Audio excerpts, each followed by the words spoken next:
Сәлеметсіздер. Менің аты-жөнім Калиева Самал Агбаевна. Мен Нұр-Сұлтан қаласындағы политехникалық колледжінің қазақ тілі пәнін оқытушымын. С-19-20 тобы қазақ тілі. Сәлеметсіздер.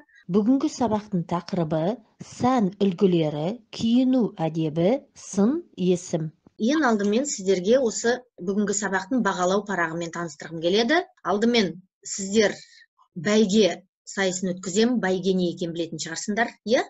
Ат жарысы ол. Сол жарыс түрінде сұрақтарға жауап бересіздер. Кім көп ұпай жинайды, осы бағандар бойынша мына сұрақтарға жауап, аудару жұмыстары, тапсырма жұмысы, тағы да басқа қосымша жұмыстар, сол көп жинаған ұпай санына қарай жоғары баға аласыздар. Өткен сабақта біз теміржол бекетінде өзгелік етіс тақырыбын өткенбіз.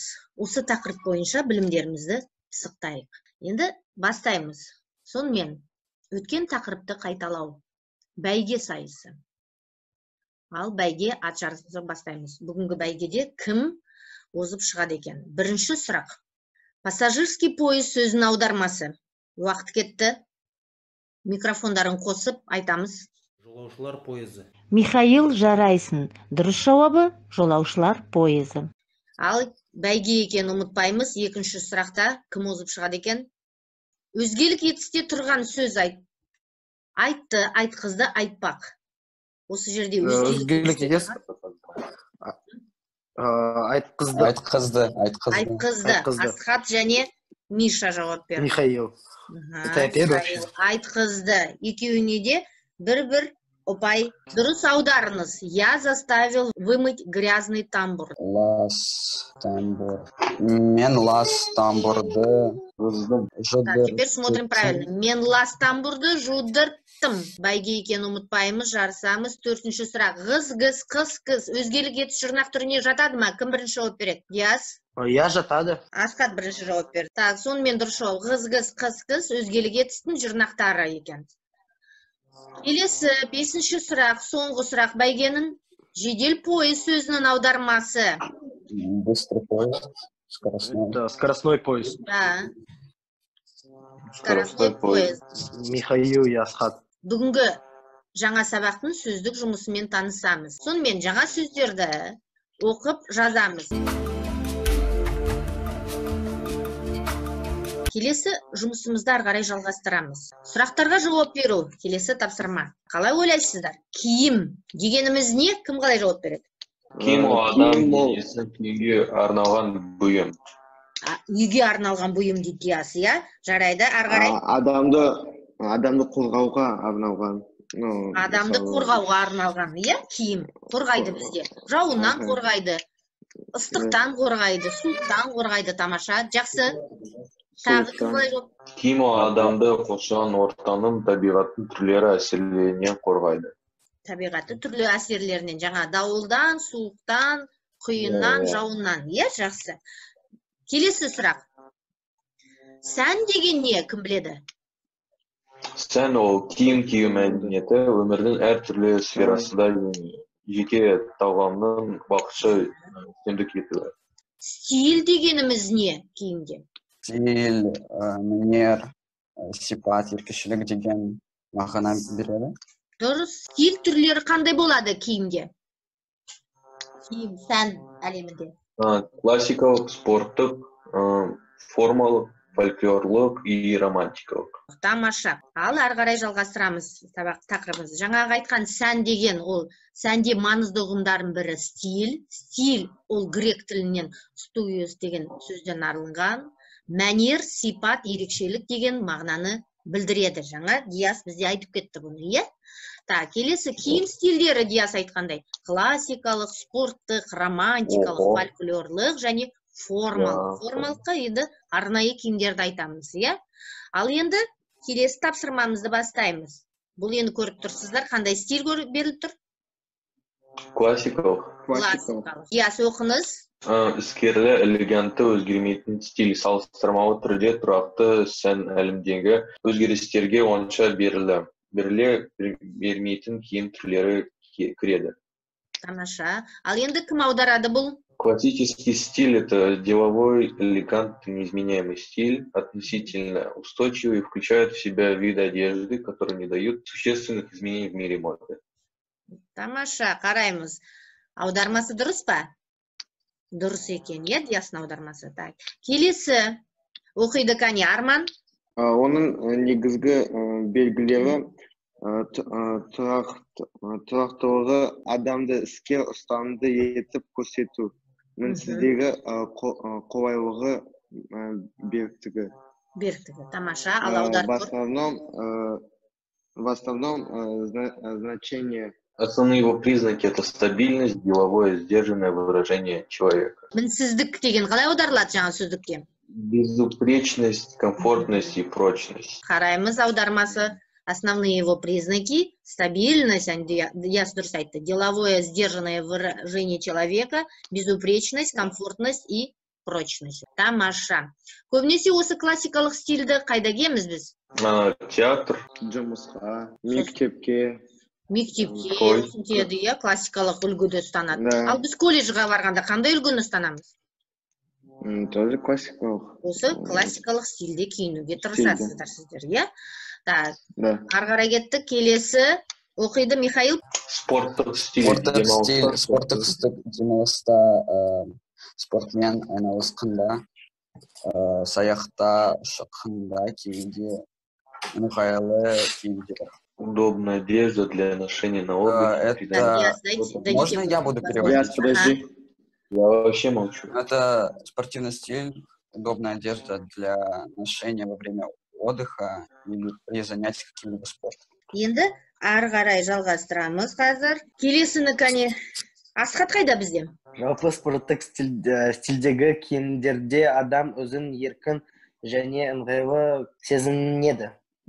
И? Спортивная одежда спортивного стиля, человек чувствует себя свободным и комфортным. Так, удобно. Смотрим. Келесі стильге көшеміз. Бұл қандай стиль деп ойлайсыздар? Романтикалық. Романтикалық. Ал Диас оқыңыз. Романтикалық стиль әдемілік, ерекшелік, сүйкімділік немесе нәзіктікті әдеттігіне деген тыс бөліп көрсетеді. Әдеттегінен тыс бөліп көрсетеді. Ал аударып көрейік. Романтический стиль – это прекрасный, неповторимый, обаятельный, подчеркивает нежность. Так, келесі. Енді бұны білесіздер, бұл Арман. Қандай түрі? Формалық. Формалық түрі. Оқимыз, Арман. Формалық стиль – арнайы киім, қызмет түріне қарай киетін киім. Ары қарай жалғастырамыз жұмысымызды. Келесі бізде кетеді, Асхат. Фольклорлық стиль.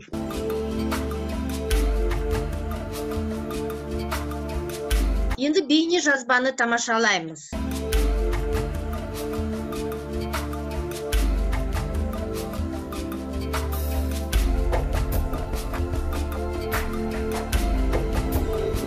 Сіздер жаңа бейне жазбаны тамашаладыңыздар. Осы бейне жазбаны пайдалана отырып тапсырманы орындайық. Бірінші, бейне жазбада көргенде қандай ойда болдың? Киімдерді сипатта, әңгіменде қолданған сын есімдерді ата. Арман? Ал осындай болма, мұғалім осындай болма, көйлек өте әдемі және ұзын. Ұзын. Жақсы, қандай сын есімдер қолдандың? Әдемі және ұзын. Ұзын, өте әдемі және ұзын. Жақсы, тамаша. Киімге басты талап, ұқыптылық және әдемі. Басты талап, ұқыптылық киімге, және киімдер әдемі дейді. Сын есім қандай? Өте әдемі. Әдемі деген сөз, Келесі тапсырма мынандай болады. Киім кию әдебі дейді. Киім кию әдебі. Этикет, одежда.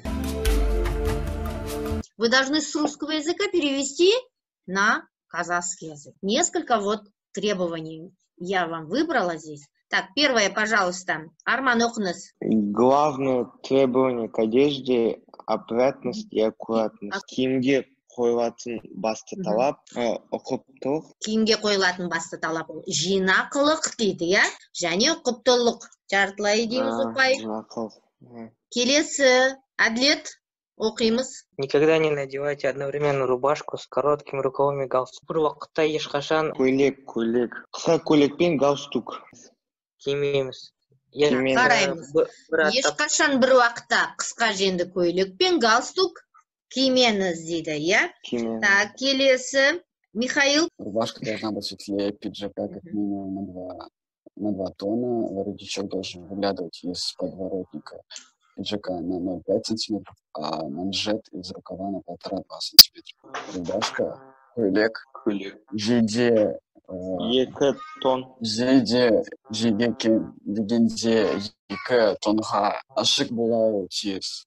Болмауы тиіс. Жағасының астына 0,5 сантиметров, ал женен жасалған манжеті 1,2 ем болуы тиіс. Қараймыз. Жейде кем дегенде 2 тонға пиджактан ашық болуы тиіс. Жағасы, пиджак жағасынан астына 0,5 сантиметр, а женнен жасалған манжеті 1,5-2 сантиметр болуы тиіс. Жаман емес, Михаил. Сөйлемі кішкене күрделеу болды, аударды. Ремень в классическом варианте должен сочетаться по цвету и фактуре с вашей обувью. Классикалық нұсқадағы белбеу сіздің аяқ киіміңіздің түсі мен фактурасы бойынша үйлесу тиіс. Классикалық нұсқадағы белбеу сіздің аяқ киіміңіздің түсі мен фактурасы бойынша үйлесу тиіс. Келесі кім оқиды? Мен. Ал оқыңыз. Бома? Әділет па? Әділет оқыңыз.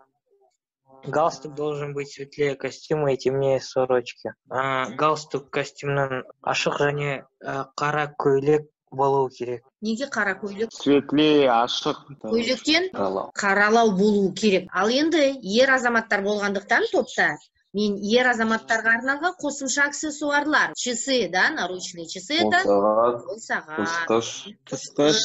Қыстырма түйме. Қыстырма түйме дейді, это запонки, да? И здесь я не стала писать их, расписывать, ну-ка сами. Белбеу. Мойын орағыз, да? Мойын орайды ғой, орағыз. Сөмке. Шалбар киген кезде белбеуді қалай таңдайсыздар? Оған ерекше мән бересіздер ме? Берем. Аяқ киіміне. Үстіне қарайды екенсіңдер. Жақсы, сосын? Сапасына қарайды екен, Арман, жақсы. Ал мойын орағышты қолына түскенді ала бересіздер ме, әлде сіздер де қарайсыздар ма? Жоқ, мен алмаймын. Мойын орағыш. Қайсын айтты санау? Сумки в основном какого цвета выбираете вы? Қара. Қара түсті, иә? Қоңыр, қара түсті. Жақсы, тамаша. Келесі, енді тағы да бір бейне жазба бар. Сіздер Қазақстанның дизайнерларын білесіздер ме? Естідіңіздер ме? Жоқ. Кішкене. Сәкен Жүксібаев. Ал қарайық мұнда. Тамашаладық. Бейне жазбаны, осы бейне жазба бойынша сіздер енді не ойлайсыздар? Ая Бапани қандай дизайнер?